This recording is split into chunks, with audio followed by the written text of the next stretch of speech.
Bismillahirrahmanirrahim. Assalamualaikum warahmatullahi wabarakatuh. Hai teman-teman semuanya, balik lagi di Windra Channel. Kita awali dengan Bismillahirrahmanirrahim. Semoga Allah memudahkan dan meluluskan kita dalam ujian. Amin ya robbal alamin. Kali ini kita akan bahas kisi-kisi nomor 67 sampai dengan nomor 68, yaitu terkait hadis sahih dan hadis doif. Kisi-kisi nomor 67 yaitu terkait dengan syarat hadis sahih. Nah, itu salah satunya di sana mencantumkan sikoh. Apa itu sikoh? Kita bahas dulu ya. Syarat-syarat hadis sahih itu apa saja? Di sini ada 5 syarat hadis sahih, yaitu sanadnya bersambung, tidak ada syadz, tidak ada ilat, perawinya adil, dan perawinya dhabit. Sanadnya bersambung maksudnya adalah setiap rangkaian perawi dalam sanad tersebut memiliki hubungan guru dan murid. Hal ini bisa diketahui dengan melihat biografi masing-masing rawi di kitab Rijal. Biasanya dalam kitab tersebut dicantumkan nama guru dan muridnya. Namun apabila tidak disebutkan, bisa juga diketahui dengan melihat perjalanan ilmiah atau tahun wafatnya. Tidak ada syadz. Syadz adalah periwayatan seorang perawi sikoh yang bertolak belakang dengan periwayatan perawi yang lebih sikoh darinya. At-sikoh adalah istilah untuk seorang yang terpercaya dalam periwayatannya atau dalam hadis. Ada juga yang mengatakan syadz adalah sebuah riwayat yang makbul diterima bertentangan dengan periwayatan yang lebih diterima atau baik dari periwayatannya. Dari dua pengertian tersebut dapat kita ambil kesimpulan bahwa syadz adalah kondisi sebuah hadis yang bertentangan dengan yang lebih baik kualitasnya dari hadis itu sendiri. Jadi hadis itu dikatakan sahih bila tidak ada syadz ini ya teman-teman. Kemudian lanjut, tidak ada ilat. Ilat adalah cacat yang terdapat dalam sebuah kesalahan yang tidak disengaja. Untuk mengetahui ilat dalam sebuah hadis adalah dengan cara membandingkan antar periwayatan yang sikoh. Perawinya adil adalah perawi yang menjaga ketakwaan dan menjauhi dosa kecil. Artinya orang yang adil adalah orang yang senantiasa menjauhkan diri dari perbuatan dosa yang mengikuti hawa nafsunya. Ada 5 syarat perawi disebut adil, yaitu muslim, menjauhi perbuatan fasik, bukan orang yang teledor, bukalaf, baik dan berakal, menjaga muru'ah. Muru'ah di sini artinya sangat lokalistik, sesuai dengan adat dan kebiasaan daerah perawi hidup. Kemudian perawinya dhabit. Dhabit adalah dua jenis dhabit. Ada 2 jenis dhabit, yaitu sab dan dhabit kitab. Yang dimaksud dengan dhabit sab adalah kuat hafalannya. Ukuran kuat hafalannya adalah ia yakin akan apa yang dia ingat dan apabila diminta untuk menyebutkan, dia tidak butuh bantuan lainnya, seperti buku. Sedangkan dhabit kitab adalah tulisan yang benar-benar dijaga oleh penulis dan itu ditulis langsung dari asalnya. Kalau dhabit ini terkait dengan kekuatan hafalan ya teman-teman. Kemudian lanjut, apabila sebuah hadis tidak memenuhi salah satu saja dari 5 persyaratan hadis sahih tersebut, maka hadis tersebut dinilai dhaif atau lemah. Hadis yang diriwayatkan oleh Ibnu Majah dinilai sebagai hadis dhaif karena salah satu persyaratan saja, yaitu bahwa Hafaz bin Sulaiman sebagai salah satu perawi yang ada pada rangkaian sanad dinilai tidak sikoh. Tidak sikoh itu adalah tidak terpercaya, mungkin karena hafalannya yang lemah atau karena akhlaknya yang kurang baik, dan dinilai pula matruk atau ditinggalkan. Jadi arti sikoh dalam ilmu hadis pengertiannya adalah terpercaya, yakni adil. Jadi sebenarnya sikoh ini mencangkup 2 hal ya teman-teman. Bisa karena hafalannya yang lemah, tidak terpercaya. Intinya adalah perawi di sini itu adalah terpercaya. Dan terpercayanya ini ada 2 kategori. Bisa karena kuat lemah hafalannya, bisa juga karena akhlaknya. Tapi kalau di contoh soal itu ada pilihan jawaban terpercaya yakni adil. Jadi mungkin lebih dipilih terpercaya yakni adil karena ada kata-kata terpercaya ini. Kemudian kita lanjut. Untuk isi nomor 68, faktor penyebab hadis dikategorikan dhaif lemah dari segi matan. Matan itu isi ya teman-teman. Pengertian hadis dhaif secara bahasa, hadis dhaif berarti hadis yang lemah. Para ulama memiliki dugaan kecil bahwa hadis tersebut berasal dari Rasulullah Shallallahu Alaihi Wasallam. Dugaan kuat mereka hadis tersebut tidak berasal dari Rasulullah. Adapun para ulama memberikan batasan bagi hadis dhaif sebagai berikut. Hadis dhaif ialah hadis yang tidak memuat atau menghimpun sifat-sifat hadis sahih dan tidak pula menghimpun sifat-sifat hadis hasan. Hadis dhaif dapat dibagi menjadi dua kelompok besar, yaitu hadis dhaif karena gugurnya rawi dalam sanadnya atau sanad tidak bersambung, dan hadis dhaif karena adanya cacat pada rawi atau matan. Di sini fokus pembahasannya adalah disebabkan dhaif disebabkan karena matan ya, karena isi dari hadis tersebut.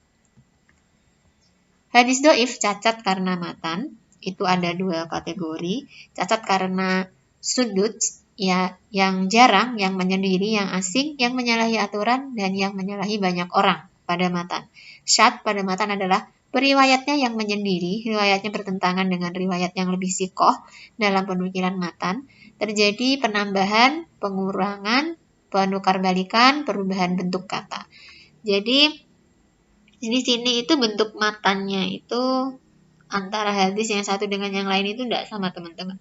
Ada yang porsinya sedikit, ini di sini ada yang kurang, ada yang tambah, ada yang ditukar-tukar posisinya. Nah, itu di sini adalah dhaif dikarenakan matan ya.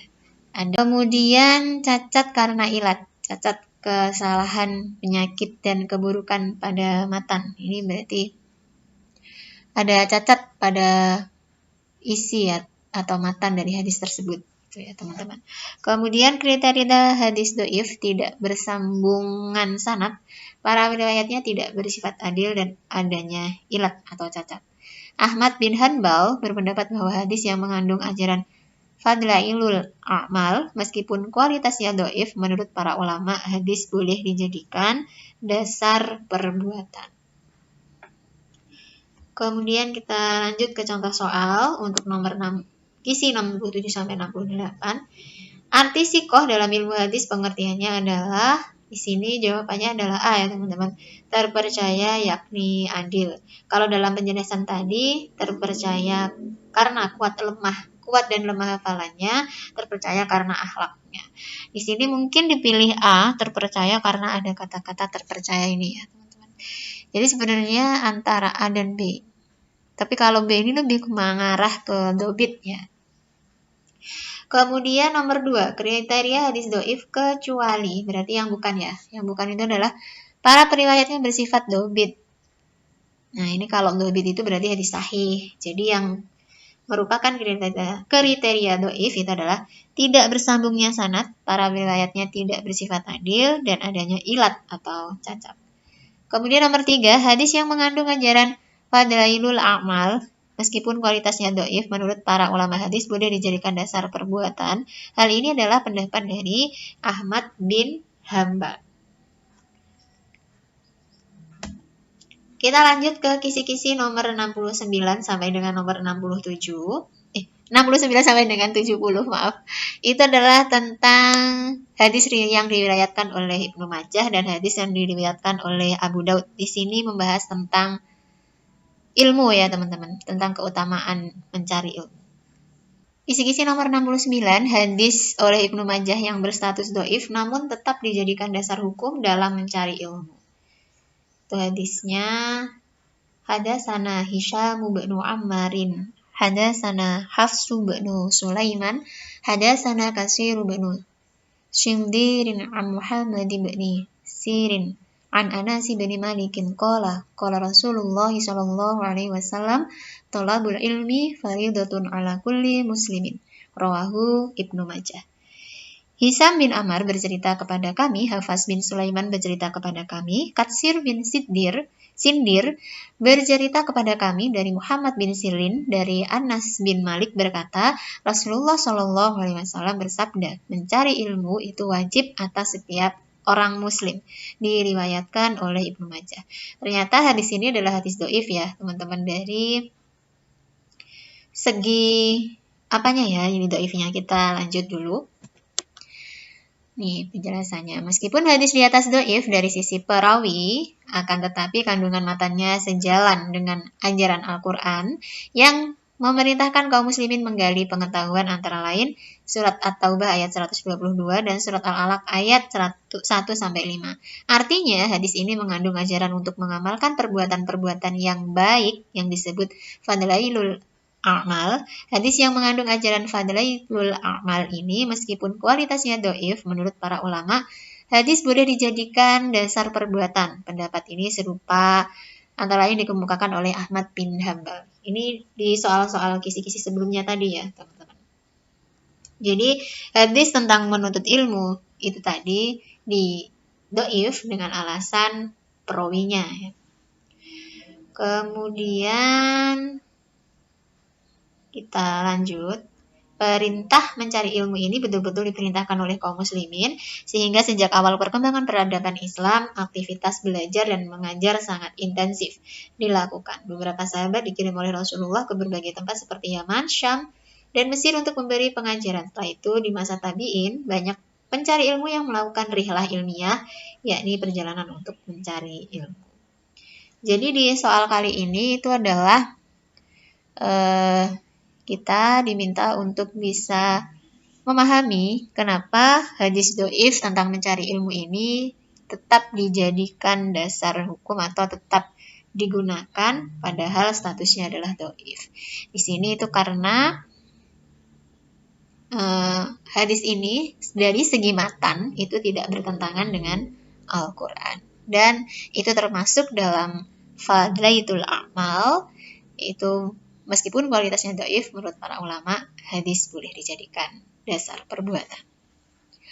Kemudian lanjut, hadis dari Abdullah bin Amr bin As, dia berkata, saya mendengar Rasulullah SAW bersabda, sesungguhnya Allah tidak akan mencabut ilmu dengan cara merampasnya dari dada manusia. Akan tetapi, dia mencabut ilmu dengan cara mewafatkan para ulama. Sehingga, bila tidak ada lagi orang alim, manusia akan mengangkat pemimpin dari kalangan orang-orang bodoh. Jika mereka ditanya, mereka akan memberi fatwa tanpa dasar ilmu. Maka mereka sesat dan menyesatkan. Diriwayatkan oleh Al-Bukhari. Hadis di atas menunjukkan ilmu dapat menyelamatkan manusia dari kesesatan, menghindarkan komunitas manusia dari kepemimpinan orang-orang yang bodoh yang akan menjerumuskan mereka ke jalan yang salah, menghindarkan manusia dari kebodohan, pelanggaran, dan kesalahan-kesalahan. Lanjut ke kisi-kisi nomor 70, hadis Abu Daud tentang keutamaan orang yang berilmu. Di sini kita baca bersama ya. An Abi Darda'i qala inni sami'tu Rasulullah sallallahu alaihi wasallam yaqulu man salaka tariqan yatlubu fihi ilman salakallahu bihi tariqan min turuqil jannati wa innal malaikata latad'u ajnihataha ridwan litalibil ilmi wa innal alima liyastaghfiru lahu man fis samawati wa man fil ard wal hiyatanu fi jawfil ma wa inna fadlal alimi 'alal 'abdi kafadli qamar lailatal badr 'ala sairil kawakibi wa innal ulama'a warasatul anbiya'i wa innal anbiya'a lam yuwarisu dinaron wala dirhaman wa innama warasul ilma faman akhadhu akhad bi hadin wafir. Tulisannya tidak jelas ya teman-teman harokatnya. Maaf kalau saya salah bacanya. Dari Abu Darda radhiyallahu anhu dia berkata, sesungguhnya saya mendengar Rasulullah sallallahu alaihi wasallam bersabda, siapa yang menempuh perjalanan untuk mencari ilmu, maka Allah menyertainya berjalan menuju surga. Sesungguhnya para malaikat merendahkan sayap-sayap mereka karena ridho terhadap pencari ilmu. Dan sesungguhnya orang yang berilmu dimohonkan ampunan oleh makhluk-makhluk penghuni langit dan bumi, bahkan oleh ikan di dalam air. Sungguh, nah jadi di sini arti dari yang bergaris bawah ya teman-teman. Sungguh keutamaan seorang alim ahli ilmu dibandingkan dengan seorang abid ahli ibadah adalah seperti cahaya bulan purnama dibandingkan cahaya bintang-bintang.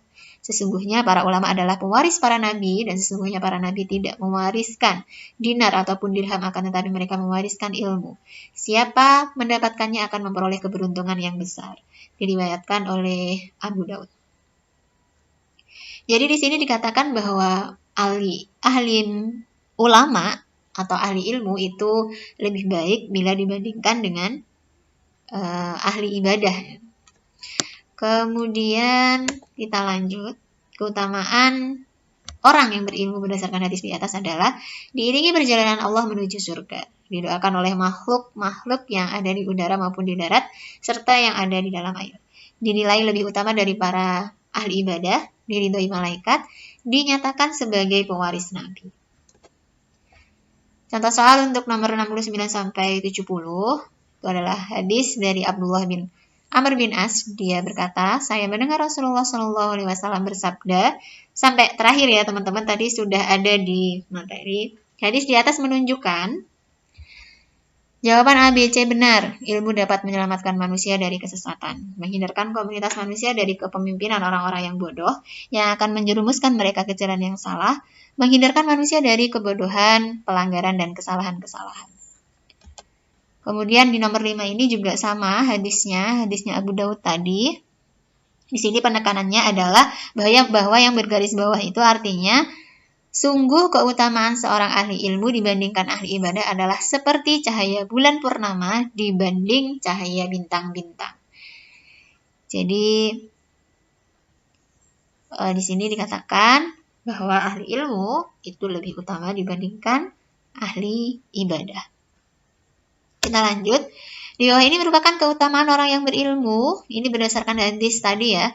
Itu kecuali, berarti yang bukan, diridhoi para ulama dan kaum muslimin. Jawabannya adalah diiringi perjalanan oleh Allah menuju surga, didoakan oleh makhluk-makhluk yang ada di udara maupun di darat serta yang ada di dalam air, dinilai lebih utama dari para ahli ibadah. Oke teman-teman, kita sekian dulu ya, dari bahas kisi-kisi nomor 67 sampai dengan 70. Mudah-mudahan bermanfaat. Bila mana saya ada kesalahan dalam menyampaikan materi atau dalam membaca ayat-ayat Al-Quran ataupun juga dalam membaca hadis, saya mohon maaf. Mungkin ada sharing-sharingnya bisa disampaikan di kolom komentar ya. Terima kasih dari saya, semoga bermanfaat. Wassalamualaikum warahmatullahi wabarakatuh. See you next video.